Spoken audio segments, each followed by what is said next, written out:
Bismillahirrahmanirrahim. Alhamdulillahirabbil alamin. Allahumma shalli wa sallim ala sayyidina Muhammadin wa ala alihi wa ashabihi ajmain. Assalamualaikum warahmatullahi wabarakatuh. Alhamdulillah kita sampai pada bulan Sya'ban dan di penghujung Sya'ban dan di Kamis yang terakhir di bulan Sya'ban. Insyaallah Kamis depan insyaallah sudah masuk bulan suci Ramadan. Mudah-mudahan kita termasuk orang yang dapat barokahnya Rajab, barokahnya Sya'ban, sampai Ramadan, ibadah dan termasuk yang dapat predikat lulus.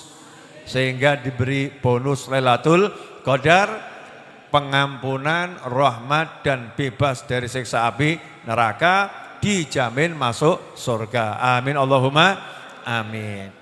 Nah, pada pertemuan pagi ini, majelis yang mulia ini, salah satu hikmah dari doa-doa yang dipanjatkan Habib Ali Habsyi dalam Maulid Simtuduror yang menarik, sebelum di Alenia yang diawali dengan waqshifillahumma kurbatal makrubin, di situ Habib Ali lebih mengedepankan mendoakan orang-orang yang sumpek, orang-orang yang suntuk, orang-orang yang mumet. Ya, baru setelah itu mintakan ampun. Waghfir lil mudznibin wa taqabbal taubatat taibin. Ya, itu setelah itu. Tapi yang didoakan nomor satu adalah waqshifillahumma kurbatal makrubin. Ya Allah, tolong yang mumetnya dihilangkan. Bukan orangnya dihilangkan, bukan ya. Kurbahnya, yang buat mumetnya itu dihilangkan, disingkirkan. Nah kemudian alinea berikutnya menarik. Kalimat berikutnya, waqdi dainal madinin. Ini saya yang paling cocok ini. Dan lunaskan hutangnya orang-orang yang terlilit hutang. Loh, amin ini banter toh. Jadi termasuk salah satu doa utama di Simtuduror ini, salah satunya adalah orang yang punya hutang, lunaskan hutangnya. Kenapa? Karena kebanyakan orang sumpek mumet itu gara-gara, nah ini korban kelihatannya. Jadi banyak itu yang mumet sumpek gara-gara hutang. Maka didoakan. Jadi Simtuduror ini kalau dibaca di mana-mana, yang punya hutang insya Allah mudah lunasnya. Karena ada di situ ya, waqdi dainal madinin. Jarang loh, jarang kita ini kalau doa minta utangnya orang-orang lunas. Ya, minta rezeki, lupa mendoakan orang lain agar hutangnya lunas. Habib Ali ngajari, yang punya sumpek ya Allah hilangkan sumpeknya, yang punya hutang lunaskan hutangnya. Nah itulah ciri-ciri wali. Jadi para wali Allah itu hidupnya mikirkan orang lain. Saya lagi nulis buku ini terilhami ketika saya berangkat umroh dan ziarah kemarin ke Mekah dan Madinah. Ziarah Nabi Muhammad SAW dan ziarah nenek saya Sayyidatuna Khadijah radhiyallahu ta'ala anha. Ketika ziarah ke sana, saya dapat ilham untuk nulis buku baru.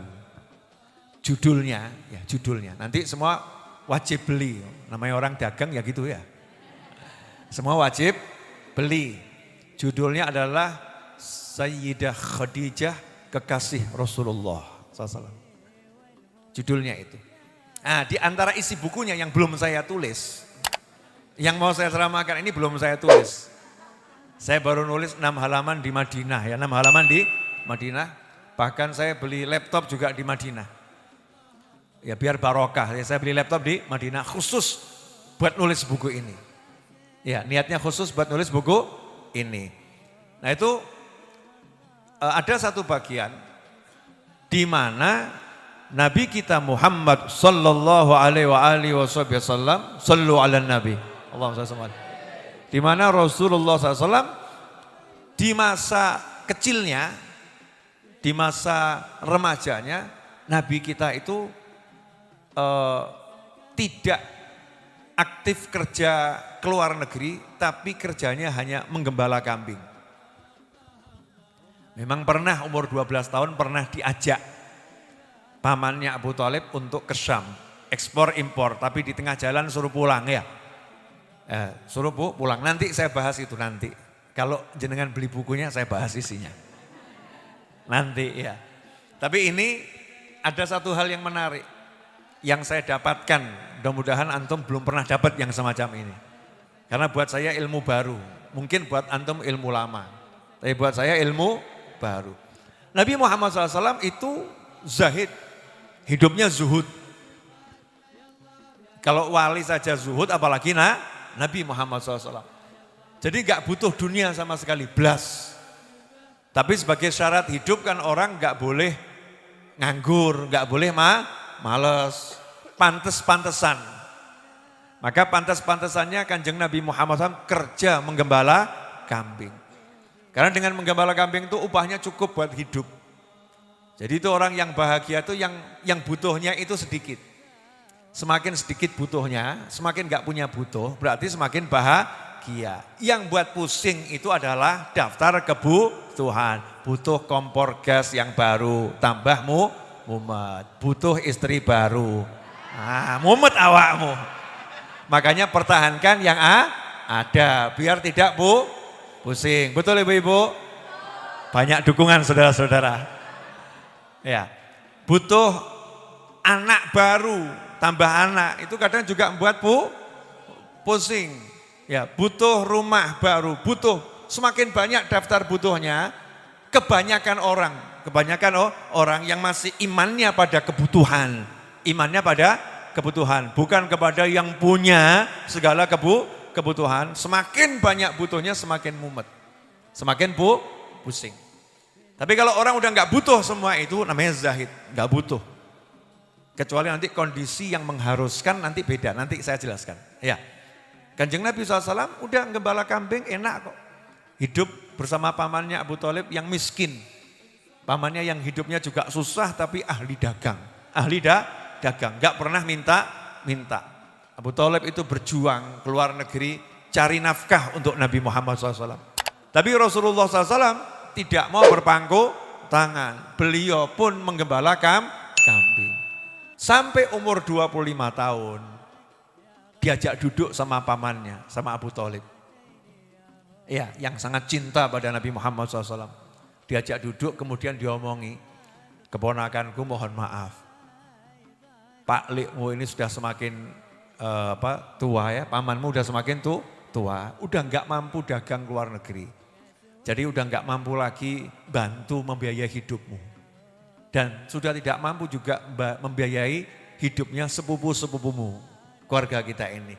Jadi paman minta tolong, kamu yang sekarang melanjutkan usaha paman, kamu yang bergerak dagang ke luar negeri, biar bisa membantu menghidupi keluarga ini.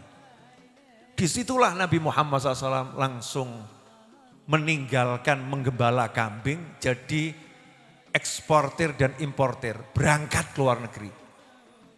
Siap susah, siap enggak enak. Padahal tadinya udah enak dia gembala kambing, udah hidupnya nyaman, hidupnya enak. Tapi demi orang lain, demi membahagiakan keluarganya, demi menyenangkan saudaranya, demi membahagiakan sepupunya, beliau keluar dari zona nyaman kata orang. Tadinya cukup nyaman gembala kambing, keluar dari semua itu, siap melakukan perjalanan jauh yang berat, siap berdagang yang penuh dengan resiko, siap bertemu orang asing yang gak dikenal, siap ketemu pengalaman baru. Demi apa? Cari duit? Enggak. Demi apa? Memperkaya diri? Enggak. Demi apa? Mau beli rumah? Enggak. Tapi demi untuk menyiapkan rumah buat orang lain, menyiapkan makan untuk orang lain, menyiapkan kesenangan orang lain. Itulah yang namanya zahid. Ketika dia bekerja bukan untuk dirinya. Ketika dia cari uang bukan untuk mengumpulkan harta. Beda dengan konsep orang kerja zaman sekarang. Istri bilang pada suami, mas semangat kerja. Biar kita punya rumah baru, punya mobil baru, punya motor baru, punya handphone baru. Maka semakin banyak daftar kebutuhannya, semakin susah hidupnya. Beda dengan orang-orang yang soleh, semakin banyak daftarnya, semakin senang hidupnya. Kenapa? Karena semua daftarnya untuk menyenangkan orang lain, bukan untuk menyenangkan dirinya sendiri. Itu yang diajarkan Nabi Muhammad SAW. Menyenangkan orang lain. Lah uripmu nggo apa? Hidupmu dan hidupku selama ini untuk apa? Kalau cuman untuk ngumpul-ngumpulkan buat diri sendiri ya siap-siap mumet, siap-siap ruwet, siap-siap susah. Tapi kalau kamu hidup untuk menyenangkan orang lain, menyenangkan orang tuamu, ya menyenangkan kakakmu, menyenangkan adikmu, menyenangkan pamanmu, menyenangkan bibikmu, maka kamu akan bahagia dengan semua susahmu itu. Susahnya itu akan dinikmati.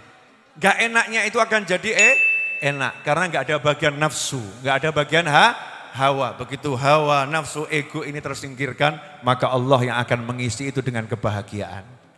Allah akan isi itu dengan kebahagiaan. Jadi udah paham resep sugih?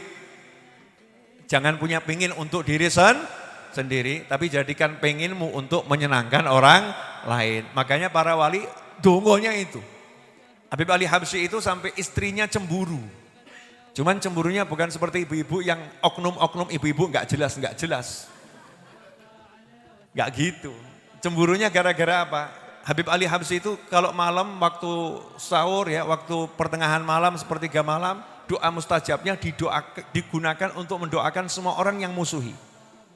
Tapi dengan doa kebaikan. Ya Allah fulan, ampuni dosanya, angkat derajatnya, muliakan kehormatannya, jadikan keluarganya bahagia, anaknya, pasangan hidup, doakan panjang. Padahal itu semua orang yang musuhin. Nah istrinya nggak pernah disebut. Yang ngomong, aku cemburu aku. Kenapa cemburu? Lah itu yang musuhin kamu doakan seperti itu baik-baik. Lah aku istrimu kok nggak pernah didoakan. Bil makna gitu ya. Cemburu sayang itu. Maka dijawab, oh kalau kamu nggak perlu kusebut. Karena setiap kali akan menyebutkan siapapun, engkau yang tersebut dulu di hatiku. Romantis. Wali gak romantis gak mungkin. Romantisnya asli. Bukan palsu. Para wali itu bukan bertindak dengan kalimat, tapi bertindak dengan perbuatan yang tidak diungkapkan. Kadang-kadang yang dicintai nggak pernah mengerti apa yang sudah dia lakukan untuk kekasih hati, karena dia nggak butuh pengakuan dari yang dicintai, tapi dia hanya butuh pengakuan yang maha mencintai. Itulah pria sejati, seperti Anda dan aku di hari ini. Ngaten leres? Oh itu ngakunya begitu. Jadi ayo kita berjuang untuk menyenangkan orang lain. Jadi punya semangat. Ngapain kamu cari duit? Kalau cuma buat numpuk saldo buat apa? Saldonya numpuk-numpuk. Ya kan? Teman-teman saya ini Masya Allah, tadi saya terharu nih sama yang nabur rebana ini. Ini hidupnya Masya Allah semoga istiqomah. Karena ada yang di tengah jalan gak istiqomah banyak. Naudzubillah min dzalik, istiqomah. Yang macul ya macul, yang gali yang gali, yang lepoh yang lepoh, yang dempul yang dempul, dilakukan semua. Waktunya suruh nabuh ya nabuh. Ya nabuh. Yang ahli gali ternyata bisa megang rebana. Untuk apa? Untuk nyepakkan jenengan yang sekarang duduk santai di atas karpet, enak gitu kan ya. Ini yang atap ini jadi bagus gara-gara yang nabuh rebana ini. Lampu ini nyala gara-gara yang nabuh rebana. Kelihatannya tim tabuh rebana, tapi ini tim yang bangun semua ini. Hidupnya untuk ngurusin orang lain. Duit gak punya, sakno duit. Tapi jangan kamu kira tabungan akhiratnya. Setiap kamu duduk di situ pahala mengalir untuknya. Amin ya. Bejo atau enggak bejo? Bejo. Belum lagi yang tugas ngemis. Wadah yang tugas ngemis siapa? Habib Novel bin Muhammad Al-Idrus. Siapa yang ikut andil untuk pembangunan majelis ini? Siapa yang ikut andil untuk melunaskan hutang tanah majelis ini? Ngemis, saya ngemis ya. Walaupun saya enggak minta sama orang, cuman informasi. Tapi informasi ini kan seperti saya ngemis. Ya, saya ngemis. Cuman saya bejo jadi pengemis. Ngemis untuk Anda yang tinggal duduk santai. Ngemis untuk yang di rumah, yang nonton tayangan majelis pada pagi hari ini dan hari-hari yang lain. Ngemis untuk kebahagiaan orang banyak. Jadilah pengemis yang semacam itu. Tapi enggak minta sama orang loh ya. Jangan minta sama orang. Cukup sampaikan informasi tanpa membebani siapapun. Tapi ini kan sebagai bentuk seperti ngemis pada orang lain. Saya senang menjadi orang yang bekerja capek gitu ya. Jual buku tapi banyak yang dibagi. Ya, jual buku, jual kopiah, apapun yang bisa dijual. Yang penting harga diri jangan dijual. Walaupun saya udah nggak punya harga untuk saya jual. Gak ono apa-apa nih ya. Jual semua itu, tapi untuk menyenangkan orang banyak itu. Kalau orang lain senang kan kita senang. Seneng begitu lihat dari jauh ada ibu-ibu duduk di sini sumpeknya hilang. Oh seneng saya. Pada waktu berangkat itu ya rodok-rodok sumpek gitu. Oh di sini sumpeknya hilang. Bapak-bapak yang mumet, kok untuk duit apa gak gitu ya. Mumet, mampir Jumat malam Sabtu ke sini misalnya. Pusingnya hilang, seneng gitu. Yo lihat orang yang ketawa bahagia, menyenangkan. Jadi kan hidupmu punya arti gitu loh. Itu namanya hidup punya arti. Kalau hidup saya dipikir badok, madang, mangan, ngemplok, nguntal. Masya Allah. Mirip pedus. Ya mirip kambing. Itu gak usah dipikir. Makan. Insya Allah makan. Minum. Gak usah dipikir.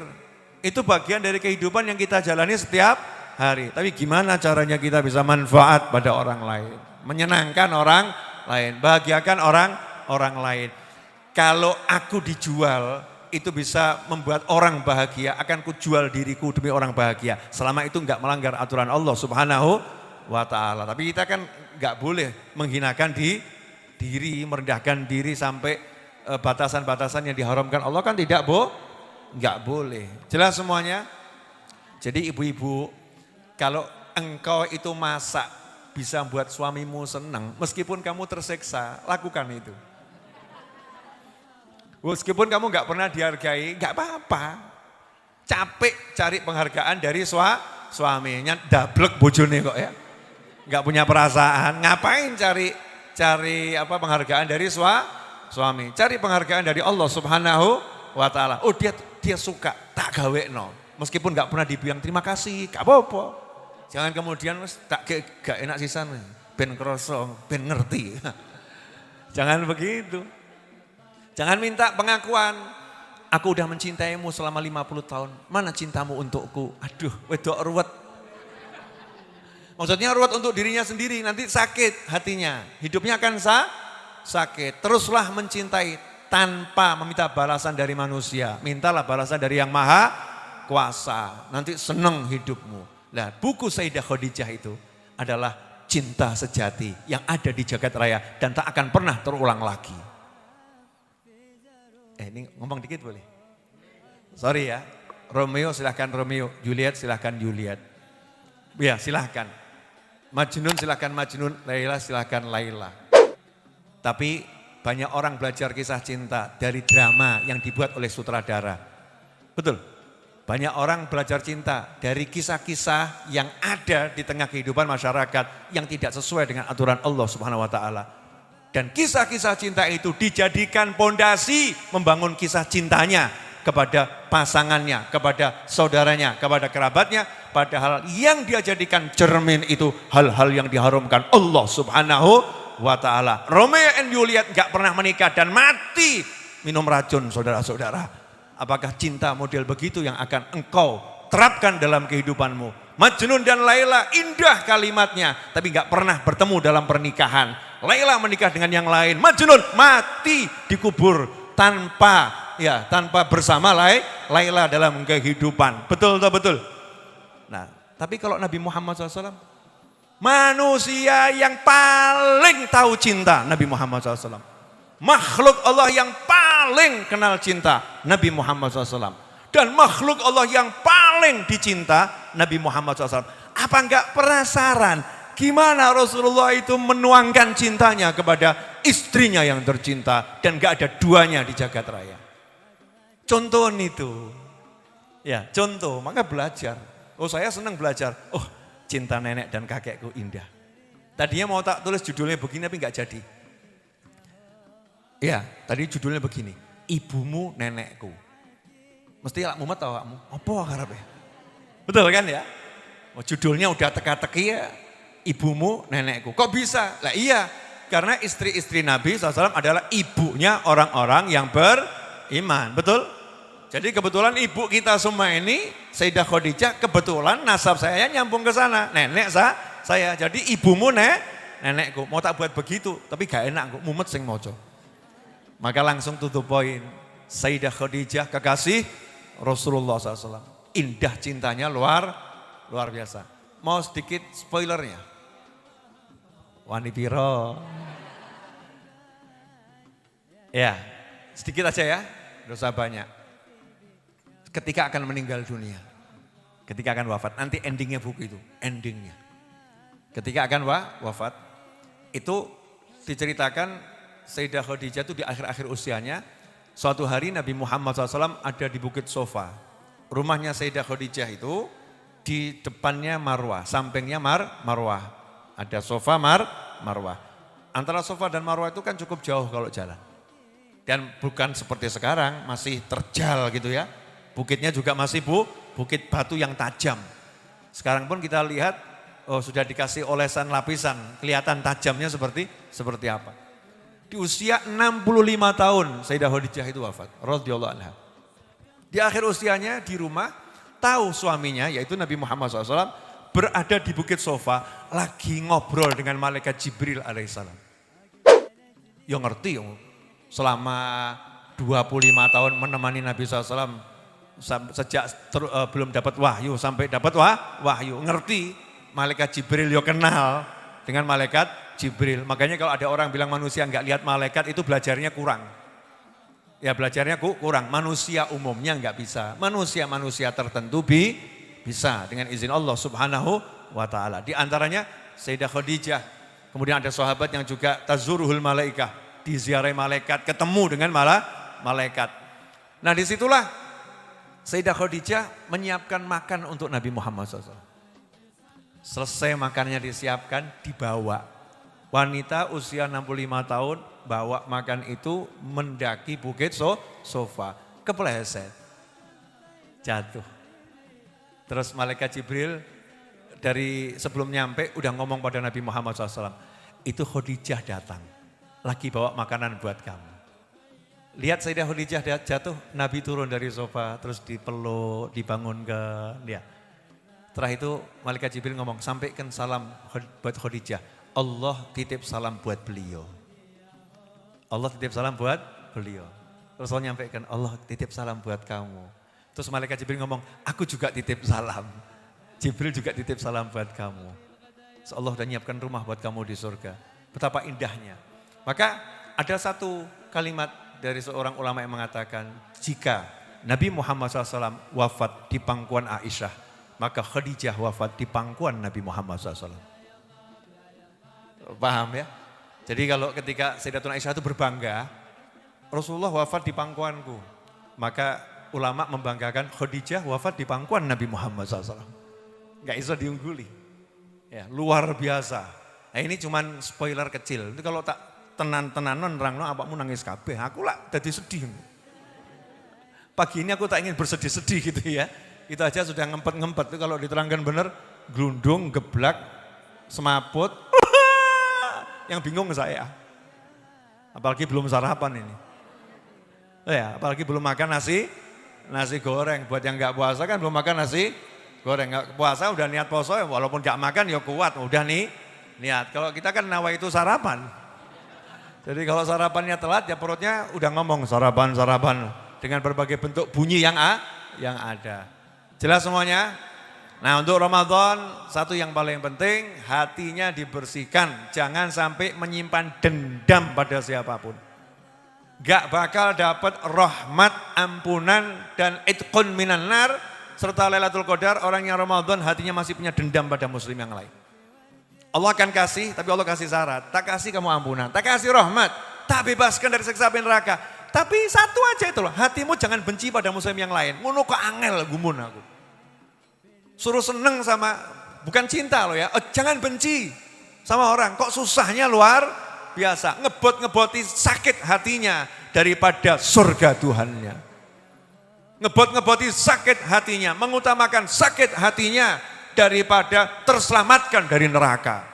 Lebih mengutamakan sakit hatinya daripada cinta Tuhannya. Mengutamakan sakit hatinya daripada ampunan Allah Ta'ala. Kan ruginya luar biasa. Singkirkan semua bentuk sakit hati. Aku gak akan sakit hati pada kamu dan siapapun. Kenapa? Karena aku butuh cinta Tuhanku. Rahmatnya, ampunannya, surganya. Dan bebas dari neraka. Buat hati senang. Yang bahagia ketemu siapapun. Oh, gak ada apa-apa saya dengan kamu. Jok khawatir. Hutang bayaran. Tapi gak ono aku nesu-nesu gak, telat-telat gak apa-apa gitu ya. Tidak ada permusuhan di antara kita, tapi hitung-hitungan jalan mas gitu ya. Kan tetap enak kalau begitu kan ya. Gara-gara hutang aja jadi musuhan, karena naudzubillah min dzalik. Yang punya hutang ya dibayar. Yang gak punya hutang, tapi ngutangi orang lain, ya lunakkan. Kalau kamu lebih ya lunaskan. Itu pahalanya luar biasa. Suami istri hitung-hitungan, mas kemarin kamu pinjem lu ya, belum kamu bayar. Iki ora cetha iki. Iya. Kesian udah suaminya pusing, istrinya nambah pusing pakai hitungan. Kemarin kamu pakai uang saya sekian loh mas. Ini pengeluaran bulan ini 5 juta. Ya kamu ngasih saya cuma 4,5 juta, kurang 500 mas. Padahal dia punya tabungan 20 juta. Ini kan bocor ora cetha iki. Khauful fakir, terlampau takut miskin. Sementara dia sedekah di majelis sana, sedekah di majelis sana, sedekah di majelis sana. Sedekahnya luar biasa, tapi sama suaminya ngeri ini. Ini nggak pernah ikut majelis Ar-Raudhah mungkin ya. Nggak pernah, atau majelis-majelis yang lain, nggak pernah ikut pengajian kelihatannya. Ya, belajarnya mungkin dari YouTube tok gitu ya. Nggak pernah hadir majelis, jadi nggak paham cara mengatur prioritas dalam beramal. Terima kasih, jazakumullah khairan. Insyaallah berkah manfaat. Ya, saya sudah maafkan antum semua, jangan khawatir. Tak maaf no. Nah, sementara aku juga minta maaf atas segala kekurangan saya yang saya sadari maupun yang tidak saya sadari. Dan terima kasih atas peran serta dan kehadirannya di majelis sampai hari ini. Dan untuk pemirsa dimanapun berada, jangan lupa itu udah berjalan nomor rekening tuh ya. Berjalan tuh ya, kelihatan di layar monitor. Hutang pelunasan tanah masih 1,5 M. Dan Ramadan itu seharusnya lunas. Dan saya pengen sebelum Ramadan sudah lunas. Kan boleh toh punya pengen? Oh boleh. Nah, kalau nggak punya pengen kan ya keterlaluan. Berarti nggak ada niat melunaskan hutang. Saya pengen sebelum Ramadan itu lunas 1,5 M. Maka kalau antum ingin ikut andil, transfer ke nomor rekening yang tertera di layar monitor. Nggak usah nyari saya. Beb saya mau ketemu, saya mau nyerahkan, gak usah begitu. Taruh aja di tengah musola sana, plek gitu ya. Karena Allah melihat semua perbuatanmu, Allah ngerti semua yang kamu lakukan. Jangan cari balasan dari saya, percuma. Karena saya mungkin gak pandai membalas budimu. Tapi Tuhanmu maha mengerti akan bagaimana membalas kebaikan setiap hambanya. Ikhlaskan betul, ya ikhlaskan betul. Serahkan dan mohon maaf. Saya tidak menerima wakaf dalam bentuk apapun. Beb saya mau ngasih wakaf, saya enggak terima. Kenapa? Saya tidak berani mengelola harta wakaf. Tapi niatkan infak dan sodakoh. Infak sodakoh. Lebih bagus lagi hadiah. Ya hadiah. Terserah saya kelola untuk apa. Semalam saya ceramah, saya ngomong begini. Orang tuh kalau ngasih ulama, ngasih orang lain, ngasih orang biasa sekalipun. Tapi ngomong begini, ini ya buat beli sepatu, itu sama saja tulung tukokna aku sepatu. Sama saja dia lagi minta tolong dibelikan sepatu tapi kamu yang pakai. Artinya apa? Artinya dia menjadikan orang itu pelayannya. Ya orang itu pelayannya. Kadang-kadang kita kan ya kebangetan imam masjid kayak duit. Tolong ya imam belikan cat, kan kurang ajar. Kurang ajar gak itu? Imam masjid suruh jadi pelayan belikan cat. Kan mestinya kan, imam ini duit sak karepmu, terserah mau dipakai apa. Karena saya sudah mengeluarkan untuk Allah Ta'ala. Mau dipakai atau enggak dipakai, tetap dapat pahala dari Allah Subhanahu wa Ta'ala. Itu konsepnya orang menolong orang lain, membantu orang lain, sedekah, ngasih hadiah. Konsepnya semacam itu. Kamu kasih baju saya taruh di lemari, saya pakai enggak saya pakai, dapat pahala. Betul atau betul? Enggak terikat pahalanya dengan saya pakai atau enggak saya pakai. Terikatnya dengan innamal a'malu binniyat, bergantung sama niatmu. Bukan saya pakai atau saya tidak pakai. Allah mencatat niatnya, bukan amalnya. Makanya hadisnya jelas, innamal a'malu binniyat, bukan innaman niyatu bil a'mal. Ya. Sesungguhnya amal bergantung niat. Bukan niat bergantung amal. Kalau niat bergantung amal, maka setiap niat harus diwujudkan seperti niatnya itu. Itu namanya niat bergantung amal. Tapi kalau amal bergantung niat, maka dia niat apapun, kalau amalnya belum sama, dikasih pahala sesuai niatnya. Enak atau enggak enak? Enak. Makanya yang mau bantu Majelis Ar-Raudhah wujudnya itu infak sodakoh ya, infak sodakoh atau hadiah. Zakat saya nggak terima zakat. Kalau saya diberi zakat saya serahkan orang lain. Ya serahkan orang lain. Majelis ini pembelian tanah tidak bisa dengan uang zakat. Kalau saya dapat uang zakat ya saya serahkan orang lain yang berhak menerima zakat. Dan kadang-kadang orang itu nggak paham itu bilang zakat padahal dia tidak wajib zakat. Gajinya 100.000, gajinya 200.000, gajinya 300.000. Buat makan seminggu habis. Kemudian dia keluarkan 10% atau 2,5%, ini zakat saya. Padahal dia tidak wajib zakat. Itu namanya bukan zakat. Jadi lebih enak kamu kalau ngasih siapapun, saudaramu, kerabatmu, temanmu, paling ajib adalah ini hadiah dariku. Hadiah itu tanda cinta. Ya, kalau tanda cinta kan nilainya lebih luar biasa. Jelas semuanya? Ya alhamdulillah, insya Allah lunas yang punya hutang. Siapapun yang berhutang untuk Allah Ta'ala, untuk kebaikan semoga dilunaskan sama Allah Subhanahu wa Ta'ala tanpa susah payah dengan rezeki yang berkah dari segala arah. Amin Allahumma amin. Dan insya Allah semuanya nyampe Ramadan dan keluar Ramadan dan ketemu Ramadan. Terus gak mandek-mandek ya.